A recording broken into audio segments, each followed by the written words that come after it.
Я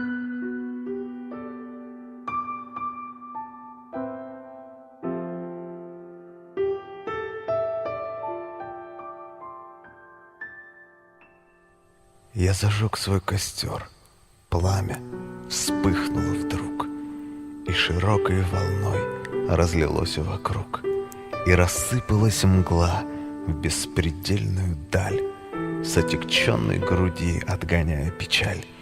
Безнадежная грусть в тихом треске углей у костра моего стала песней моей, и я весело так на костер свой смотрел, вспоминаючи грусть, тихо песню запел.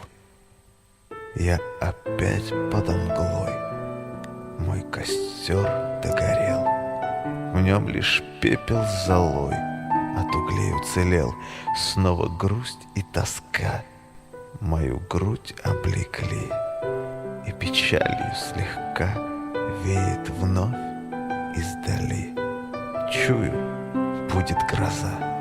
Грудь заныла сильней, и скатилась слеза на остаток углей.